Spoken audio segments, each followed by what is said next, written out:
अहिंसा परमो धर्म के महावीर भगवान के संत शिरोमणि आचार्य गुरुवर श्री विद्यासागर जी महाराज के आचार्य श्री पूज्यपाद स्वामी जी के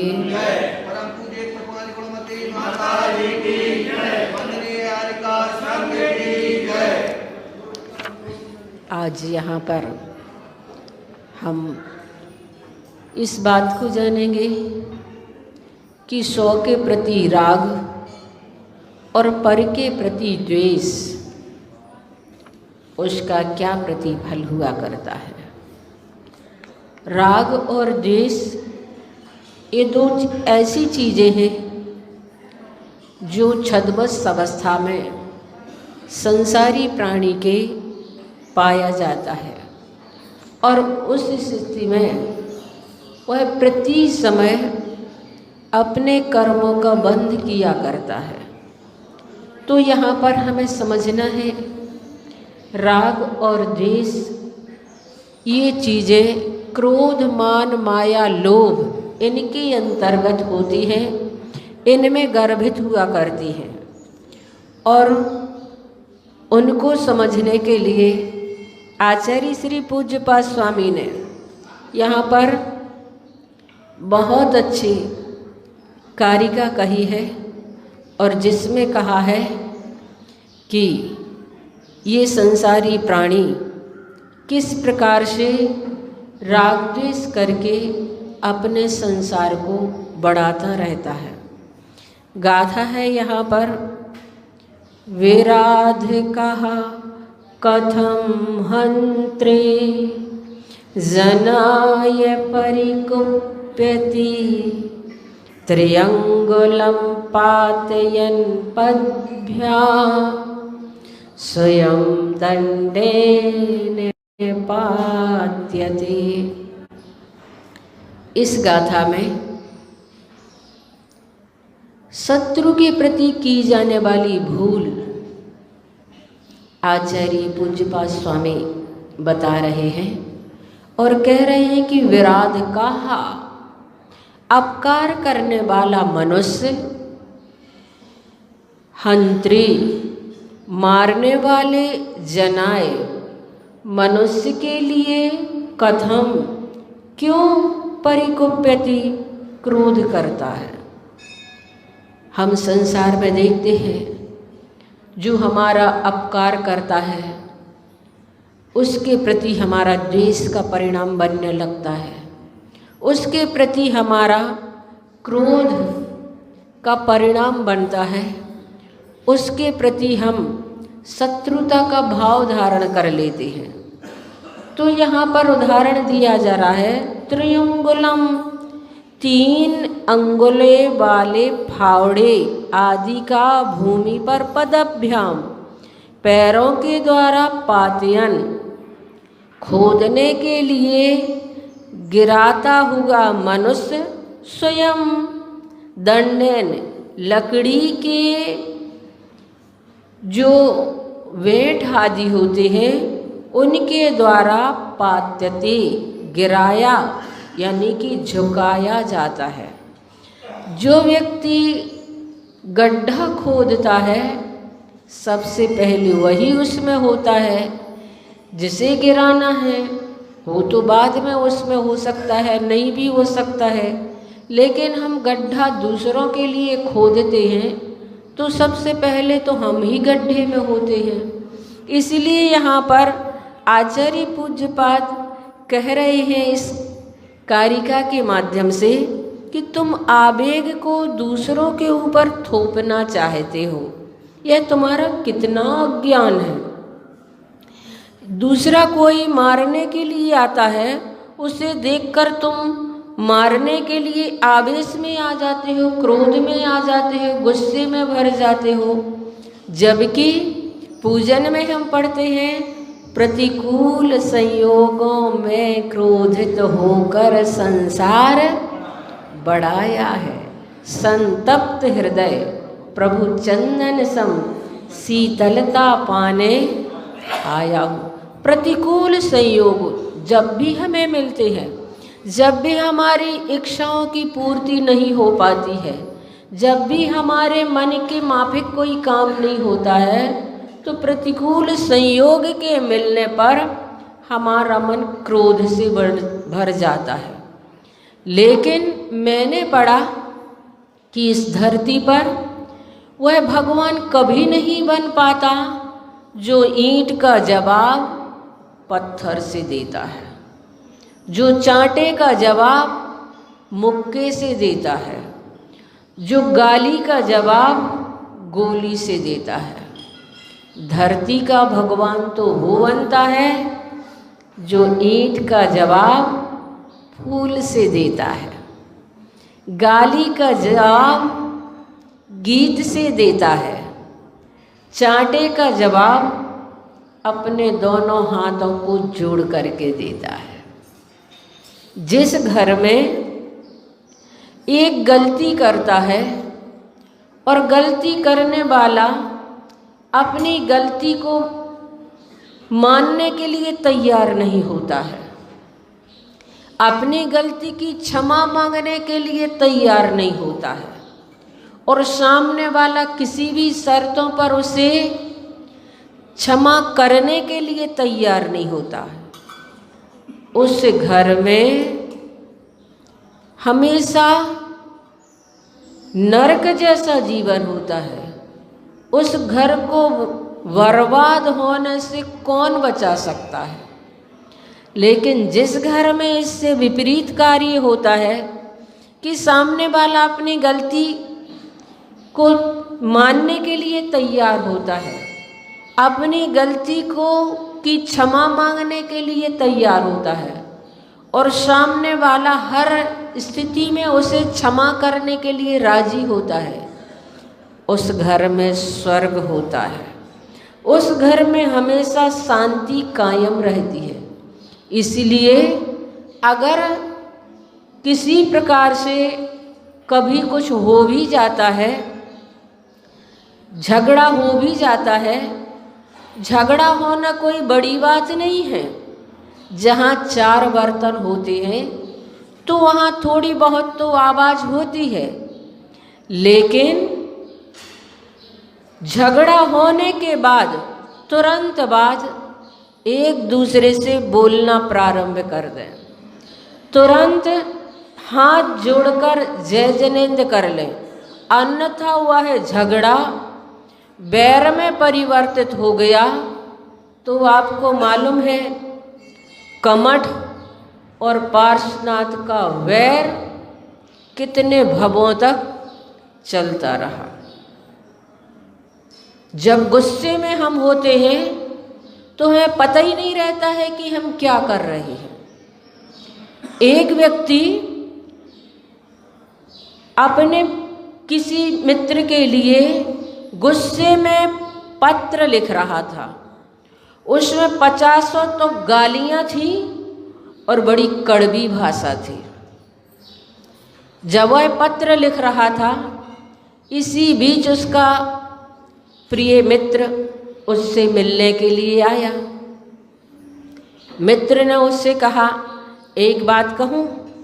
उसने कहा, हाँ, तुम्हें जो कहना हो वो कहो, लेकिन मैं इस पत्र को तो डालूंगा, जरूर डालूंगा, चाहे कुछ भी हो जाए। मित्र ने कहा, ठीक है, तुम्हारी इच्छा है इस पत्र को डालने की तो तुम डालना, पर आज नहीं, कल डालना। और जब तुम पत्र को डालने लगो लेटर बॉक्स में, उससे पहले एक बार फिर से पढ़ लेना, फिर डालना। मना नहीं कर रहा हूँ, इसी को डालना, लेकिन कल डालना और पढ़ करके डालना। उसने कहा, ठीक है, वैसे तो मुझे आज ही डालना था, अब आप कह रहे हैं तो कल डाल दूंगा, लेकिन मैं डालूंगा जरूर, चाहे कुछ भी हो जाए। दूसरे दिन शाम को जब वह मित्र मिला तो उससे पूछा, क्यों भाई, पत्र डाल दिया?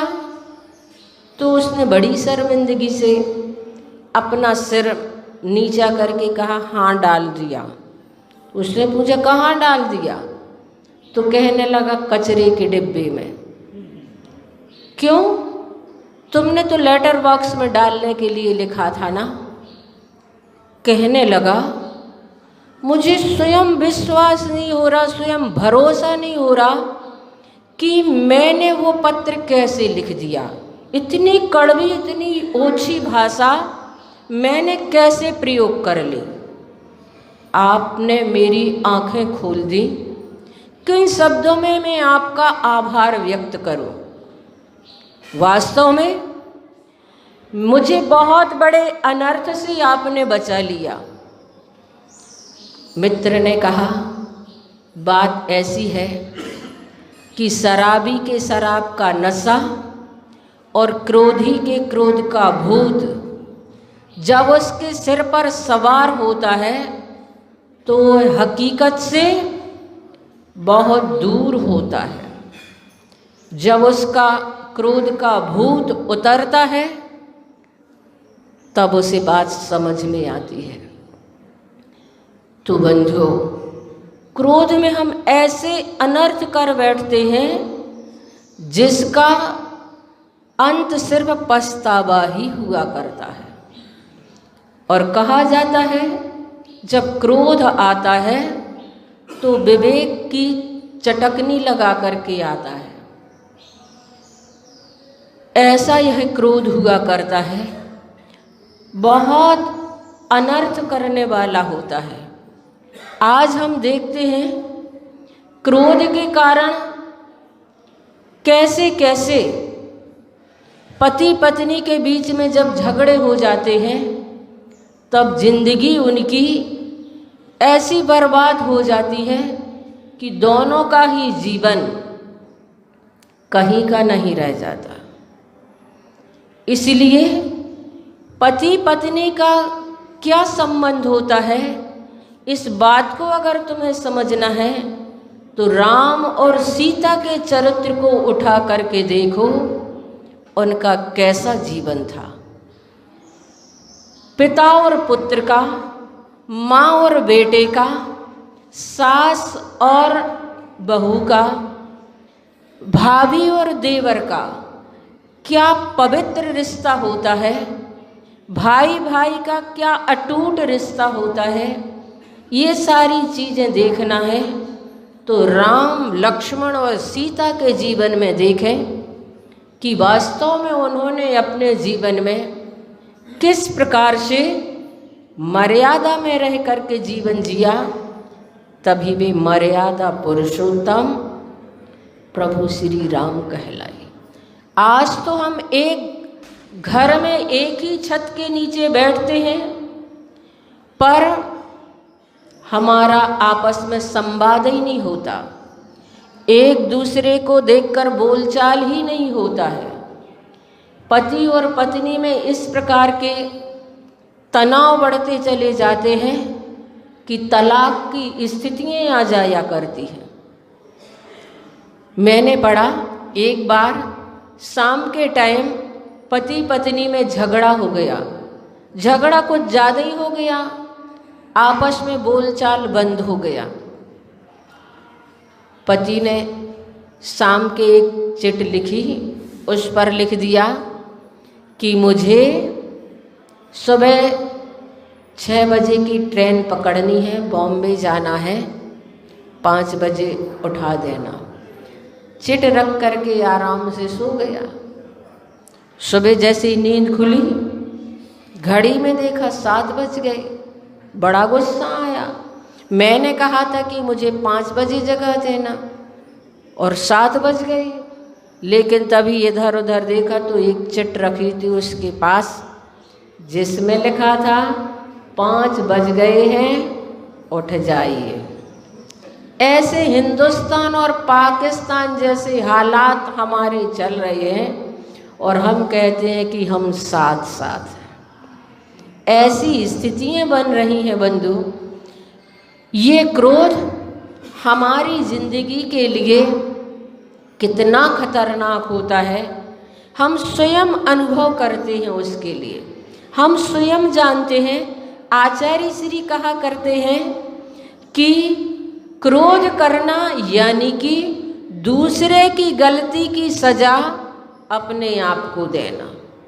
दूसरे की गलती की सजा अपने आप को देना, क्योंकि क्रोध करने से हमारे आयु कर्म के निषेक बहुत जल्दी खिर जाया करते हैं। आचार्य नेमिचंद सिद्धांत चक्रवर्ती कर्मकांड ग्रंथ में कहते हैं कि किन किन कारणों से हमारे आयु कर्म के निषेक खिरती है। विष वेयण रक्तक्षय, विष खा लेने से, वेदना होने से, रक्त का अधिक मात्रा में क्षय हो जाने से, श्वासोच्छ्वास जल्दी जल्दी चढ़ने से, पर्वतारोहण करने से, पर्वत पर हम चढ़ते हैं, सीढ़ियाँ चढ़ते हैं, हाँपी भरने लगती है, जिससे हमारे आयु के निषेक जल्दी जल्दी खिर जाते हैं। जो आयु के निषेक हमारे धीरे धीरे निकलते वो जल्दी से निकल जाते हैं। संक्लेश परिणाम से आयु कर्म के निषेक बहुत ज़्यादा मात्रा में खिरती है। जितनी आयु हमें मिलती है उतनी आयु हम जी नहीं पाते हैं। सिर पे बस ट्रक आदि से एक्सीडेंट होना ही अकाल मरण नहीं कहलाता है। जितनी आयु हमें प्राप्त हुई है उतनी आयु का हम भोग नहीं कर पाते हैं और बीच में ही हमारा मरण हो जाता है, वो अकाल मरण कहलाता है। और कर्म भूमि के जीवों का अकाल मरण हुआ करता है, भोग भूमि के जीवों का अकाल मरण नहीं होता। क्यों नहीं होता? क्योंकि वहाँ पर इस प्रकार की क्रोध आदि कसाएं के परिणाम ज़्यादा संक्लेशित नहीं होते, उनके बहुत शांत परिणाम होते हैं। भोग भूमि में संयम भले ही नहीं है, चतुर्थ गुण स्थान होता है, लेकिन उनके ऐसे कलुषित परिणाम नहीं होते हैं जैसे कलुषित परिणाम हमारे होते हैं। इसलिए कर्म भूमि में अकाल मरण होता है, भोग भूमि के जीवों का अकाल मरण नहीं होता है, नारकियों का अकाल मरण नहीं होता, देवों का अकाल मरण नहीं होता, असंख्यात वर्ष की आयु वाले जीवों का अकाल मरण नहीं हुआ करता। तो बंधुओं, इस क्रोध पर हम कंट्रोल करें और क्रोध में हम ऐसे ऐसे शब्द बोल देते हैं जिससे सामने वाला तिलमिला जाता है। लेकिन किसी ने कहा है कि तुम्हारी शान घट जाती कि रुतबा घट गया होता, जो गुस्से में कहा तुमने वही हंसकर कहा होता। वास्तव में आप स्वयं अनुभव करना, जब कोई किसी को डांटता है, दूसरे का अपन देखते हैं, तब अपन को लगता है इतनी जोर से क्यों बोल रहे हैं, इस बात को क्या ऐसे ढंग से नहीं कहा जा सकता था, इस बात को क्या इस प्रकार से नहीं कह सकते थे। वास्तव में लगता है जब दूसरों का सुनते हैं, हम स्वयं जब क्रोध में बोलते हैं तब हमें लगता है हमने सही कहा, हमने जो किया हमने बहुत अच्छा किया, ऐसा ही करना चाहिए, ऐसा ही बोलना चाहिए, तभी उनको समझ में आएगा। तो हमें तो अपना तो अच्छा लगता है, लेकिन जब हम दूसरे दो जन का देखते हैं विसंवाद तो हमें लगता है अच्छा नहीं हो रहा है, ऐसा होना नहीं चाहिए। प्रेम से भी तो कहा जा सकता था, प्रेम से भी तो ये बात को बताई जा सकती थी। तो बंधुओं, हम लोग व्यवहार में भी अच्छा नहीं लगता क्रोध, और धार्मिक क्षेत्र में भी हमारे जीवन में अहित करने में कारण होता है। लोक व्यवहार में भी आप देखेंगे, कभी आप अपने बच्चे को किसी के सामने बहुत ही गलत तरीके से डांटेंगे तो बच्चे के अंदर भी हीन भावना भर जाती है और आपके अंदर भी सामने वाले के जो परिणाम होते हैं आपके प्रति उनको लगता है कैसे बोलते हैं ये। तो इसलिए हम लोक व्यवहार में भी उस चीज़ को अच्छा नहीं समझते हैं और धार्मिक दृष्टि से भी ये चीज़ें हमारे लिए हितकर नहीं होती है। इसलिए यहाँ पर कहा जा रहा है, विराध कहा अपकार करने वाला मनुष्य हंत्रे, मारने वाले जनाए, मनुष्य के लिए कथम क्यों परिकुप्यति, क्यों क्रोध करता है, क्योंकि त्रियंगुलम पातियन, जो गड्ढा खोद रहा है जिस फावड़े से, वह स्वयं गिरता है और उसको भी गिराता है। तो इस प्रकार से हम क्रोध करके अपना जीवन भी बर्बाद करते हैं और सामने वाला का जीवन भी कई कई बार अगर वो अपने जीवन में उस बात को अपने मन में रख लेते हैं तो वह हमारे लिए पार्श्वनाथ और कमठ जैसी चीज़ें भवों भवों तक दुख देने में कारण बन जाती हैं। आज इस गाथा का अर्थ इतना ही करके 9 बार बड़े बाबा का जाप करेंगे। ओम ह्रीं श्रीं क्लीं मैं बड़े बाबा रे हम नमः।